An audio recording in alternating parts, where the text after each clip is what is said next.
Hey, hello dear children. Welcome back in my YouTube channel EduChange. Today we are going to learn a very fantastic poem from standard 6th. 4.3 There is a hole in the bucket. मित्रांनो, ही जी आज आपण कविता पाहणार आहोत ही फक्त तुमच्या वाचन लेखन सरावासाठी अपेक्षित आहे. तसेच या कवितेतून तुम्हाला काही विशिष्ट नवीन साधनांची नावं तीही माहिती होतील आणि वेगवेगळे प्रॉब्लेम आल्यावर ते कसे सॉल्व करायचे याचंही जे काही नॉलेज आहे ते तुम्हाला या कवितेतून मिळणार आहे. There is a hole in the bucket. शब्दशः अर्थ घेतला तर याचा काय होतो की तुमच्या बादलीला काय आहे, छिद्र आहे, hole. There is a hole in the bucket. आता या ठिकाणी तुम्ही पहा, या कवितेमध्ये हा एक संवाद आहे दोघांचा. लिझा आणि हेनरी हे दोन मुलं आहेत आणि ते काय करत आहेत, एकमेकांशी बोलत आहेत. इथे पहा, इथे हा हेनरी आहे आणि त्याने ही बकेट घेतलेली आहे हातात आणि बकेटला काय आहे, छिद्र आहे पहा. आणि हे हिच्या लक्षात आलंय लिझाच्या. आणि मग लिझा त्याला काही उपाय सांगत आहे की त्याला काय करायचं आहे ते. तर अशा, आणि इथे वेल पण दिसते तुम्हाला. तर हे सगळं आपण आता ही कविता आपण समजून घेऊया, ठीक आहे. तुम्ही माझ्या मागे वाचलं तरी तुमचा वाचनाचा सराव होईल. Are you ready with me? There is a hole in the bucket. Dear Liza, dear Liza. There is a hole in the bucket. Dear Lisa, there is a hole. आता इथे there is, तर हे there is आहे, परंतु इथे apostrophe केल्यामुळे ते short केले त्यांनी, there is असं केलंय. म्हणून आपण there is a hole पटकन म्हणायचं. तो is स्वतंत्र जो आपण म्हणायचो there is a hole, तर तो is आपण काय करायचं, जोडून घ्यायचं. there is a hole in the bucket. Dear Liza, dear Liza. तो लिझाला सांगतोय की त्या बकेटला काय आहे, छिद्र आहे. There is a hole in the bucket. Dear Liza, there is a hole. पुढे काय झालं पहा, ती म्हणते then fix it dear Henry. Dear Henry, dear Henry. Then fix it dear Henry. Dear Henry, fix it. ती हेनरीला म्हणते की जर मग छिद्र आहे ना तर ते बुजव. फिक्स, ते फिक्स म्हणजे काहीतरी त्याला सोल्युशन वगैरे लाव आणि ते बुजवून टाक. फिक्स इट म्हणजे बुजवून टाक. देन, देन म्हणजे मग ते छिद्र काय कर, तू बुजवून टाक, असं ती हेनरीला सांगते. तो काय म्हणतो पहा पुढे, तो म्हणतो with what should I fix it. Dear Liza, dear Liza. With what should I fix it. Dear Liza, with what. तर तो तिला प्रश्न विचारतो पुन्हा की मी ते कशाने फिक्स करू. मग तो प्रश्न, असे प्रश्न आपल्याला विचारावे लागतात कॉन्व्हर्सेशनमध्ये. मग त्यावेळेस ह्या प्रकारच्या रचना आपल्याला माहीत असाव्यात की with what should I do that, मी कशाने करू ते. With what should I fix it. With what should I eat it, मी कशाने खाऊ. आलं का लक्षात. तर अशा प्रकारे या रचना तुम्हाला माहीत असाव्यात. तोही भाषेचा एक भाग आहे. म्हणून तुम्ही पुन्हा एकदा म्हणू शकता माझ्या मागे, with what should I fix it. Dear Liza, dear Liza. With what should I fix it. Dear Liza, with what. त्यावर ती म्हणते पहा, उत्तर देते ती. ती म्हणते with straw. Dear Henry, dear Henry. Dear Henry, with straw. Dear Henry, dear Henry. With straw. तर स्ट्रॉ म्हणजे थोडक्यात काडी आपण म्हणूयात. त्या काडी त्याच्यामध्ये घाल आणि ते काय कर, बुजवून टाकते बेड, होल. तो म्हणतो पहा, but the straw is too long. Dear Liza, dear Liza. The straw is too long. Dear Liza, too long. तो म्हणतो की परंतु ती जी स्ट्रॉ आणलेली आहे मी ती खूप लांब आहे. Too long dear Liza. आणि ती खूप लांब आहे डिअर लिझा, असं तो तिला सांगतोय. मग ती उपाय सांगते त्याच्यावर. ती काय म्हणते पहा, then cut it dear Henry. Dear Henry, dear Henry. Then cut it dear Henry. Dear Henry cut it. अरे मग ती खूप लांब आहे तर ती कट कर. हेनरी काय कर, तू ती जी आणलेली आहेस ना लॉंग स्ट्रॉ ती काय कर, तू कट कर आणि तुला पाहिजे तेवढी घे. तो पुढे म्हणतो, with what shall I cut it. With what shall I cut it dear Liza. Dear Liza. With what shall I cut it dear Liza. With what. मी कशाने कट करू मग ती स्ट्रॉ, माझ्याकडे काहीच नाही ते कट करायला, असं थोडक्यात तो म्हणतोय. मग कशाने कट करू, ती पुन्हा सोल्युशन सांगते पहा. With an axe. एका कुऱ्हाडीने ते कट कर असं ती म्हणते. And x. ॲन हे उपपद आहे इथे पहा. And x. एक्स म्हणजे कुऱ्हाड. आता ते कुऱ्हाड हे नाम आहे, मग ते किती आहे, एक आहे, म्हणून तिथे ॲन आलेलं आहे पहा. ॲन. आणि उच्चार एनेच होतो ना.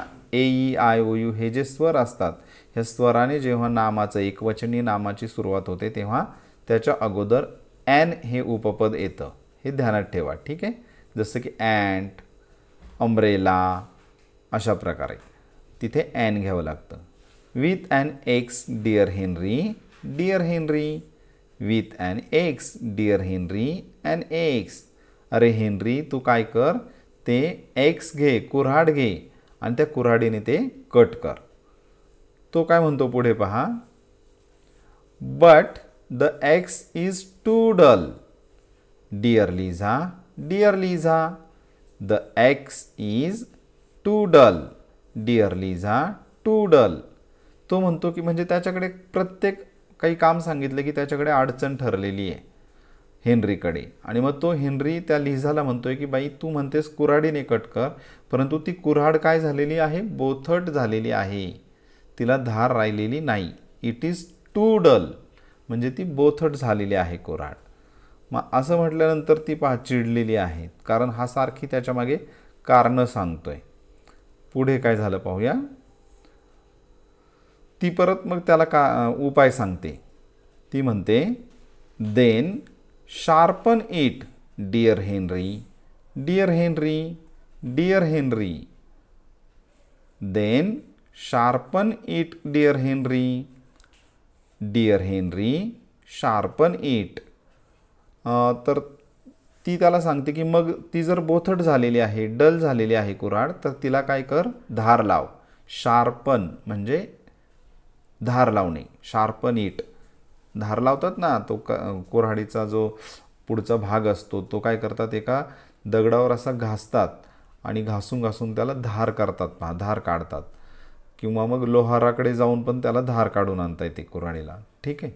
म्हणून ती त्याला सांगते की तू काय कर, तो बोथट झालाय तर तो शार्प कर, त्याला शार्पन कर. मित्रांनो या ठिकाणी हे जे शब्द आपण वाचतो ना, then sharpen it dear Henry. Dear Henry.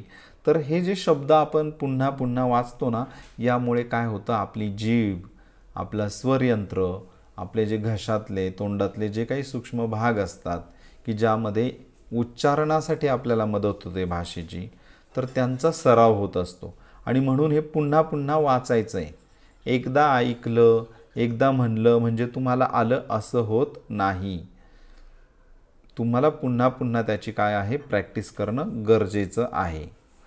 मग आता पुढे काय झालं पहा. त्याच्याकडे पुन्हा अडचण ठरलेलीच आहे. तो म्हणतो कशाने धार लावू. इंग्लिशमध्ये कसं म्हणतो पहा, with what should I sharpen it dear Liza. Dear Liza. With what should I sharpen dear Liza. With what. कशाने धार लावू मी तिला डिअर लिझा, त्या कुऱ्हाडीला कशाने धार लावू. ती म्हणते पहा, with a stone dear Henry. Dear Henry. Dear Henry. With a stone. Dear Henry, dear Henry, a stone. अरे हेनरी, तू काय कर, एक दगड घे आणि त्या दगडाने त्या कुऱ्हाडीला धार लाव. त्यावर तो काय म्हणतो पहा. But the stone is too dry. Dear Liza, dear Liza, the stone is too dry. Dear Liza, too dry. But परंतु, बट म्हणजे परंतु, परंतु हा जो दगड आहे ना तो सुद्धा खूप ड्राय आहे, ओलसरपणा नाही त्याच्याकडे धार लावायला, कोरडा आहे तो दगड, मग त्याच्यावर धार कशी लावणार ना, असं तो तिला सांगतोय. मग ती पुढे काय म्हणते, तिच्याकडे उपाय आहेत. ती काय म्हणते पहा. Then wet it dear Henry, dear Henry, dear Henry. Then wet it dear Henry, dear Henry, wet it. अरे हेनरी, मग तो दगड काय कर, तू ओला करून घे. वेट इट म्हणजे भिजव, पाण्याने भिजव. त्याच्याकडे पुन्हा पुढचा प्रश्न ठरला आहे. With what should I wet it. तो मी कशाने भिजवू. With what should I wet it. Dear Liza, dear Liza, with what should I wet it. Dear Liza, with what, मी कशाने तो भिजवू किंवा कशाने तो ओला करू दगड. त्यावरती परत त्याला सोल्युशन सांगते. ती म्हणते with water dear Henry, dear Henry, dear Henry, with water dear Henry, dear Henry, with water. तू काय कर, वॉटरने तो काय कर, तो भिजवतो, ओला कर दगड. तो म्हणतो but how shall I get it. Dear Liza, dear Liza, but how shall I get it. Dear Liza, but how. तो म्हणतो तू म्हणतेस पाण्याने तो ओला कर, पण मला पाणी कसं मिळेल. What shall I get it, मला पाणी कशाने मिळेल, असं तो तिला प्रश्न विचारतो. मग ती काय म्हणते, परत तिच्याकडे ठरलेलं आहे सोल्युशन, उपाय सांगते ती. ती म्हणते in the bucket dear Henry, dear Henry, dear Henry, in the bucket dear Henry, dear Henry, in the bucket. तुला पाणी पाणी त्या बादलीमध्ये मिळेल. काय म्हणते ती, सरळ सांगते की पाणी कुठे मिळेल तुला, बादलीमध्ये मिळेल, इन द बकेट. तो काय म्हणतो पहा. But there is a hole in the bucket. परंतु बादलीला छिद्र आहे. Dear Liza, dear Liza, there is a hole in the bucket. परंतु बकेटला काय आहे, छिद्र आहे, बीळ आहे. Dear Liza, there is a hole. आणि अशा प्रकारे ती पुन्हा खूप चिडते पहा त्याच्यावर. म्हणजे ज्या वाक्याने त्या कवितेचं स्टार्टिंग झालं होतं ना, इथे स्टार्टिंगला सुद्धा तुम्ही पहा, there is a hole in the bucket, dear Liza, dear Liza. तिथपासून ही कविता तयार झाली आणि शेवटी आपण कुठे आलो, पुन्हा शेवटी सुद्धा तेच म्हणतोय की but there is a hole in the bucket, dear Liza, dear Liza, there is a hole in the bucket, dear Liza, there is a hole. म्हणजे इतका वेळ झालं तो जो आहे हेनरी तो सारख्या अडचणी सांगत आहे आणि ती जी मुलगी आहे लिझा ती त्याला त्याच्यावर काय सांगत आहे, उपाय सांगत आहे. आपण पॉइंटर्स नंतर पाहणार आहोत. तर I hope you all have understood this poem very well. You all have to make good practice of reading this poem because it will be quite तुमच्यासाठी हे थोडंसं आव्हानात्मक असेल, चॅलेंजिंग असेल, because there are some words for making pronunciation of those words you have to turn your tongue again and again and so it will make good practice of reading. तुम्हाला जर इंग्रजी वाचायला शिकायचं असेल, बोलायला शिकायचं असेल तर त्याचे शब्द जास्तीत जास्त पटकन, व्यवस्थित, त्याचे स्पष्ट उच्चार करणं गरजेचं आहे. म्हणून मी अशी आशा करतो की आपणा सर्वांना ही कविता चांगली समजली असेल, आपण सर्वांनी चांगली ऐकली असेल. तुम्ही घरी या कवितेच्या वाचनाचा खूप खूप सराव करायचा आहे. कवितेच्या खाली जे पॉइंटर्समध्ये प्रश्न दिलेले आहेत त्यांचा आपण दुसरा व्हिडिओ तयार करणार आहोत. So I hope you all have understood this poem very well. Thank you for watching my video. Bye everyone. Thank you.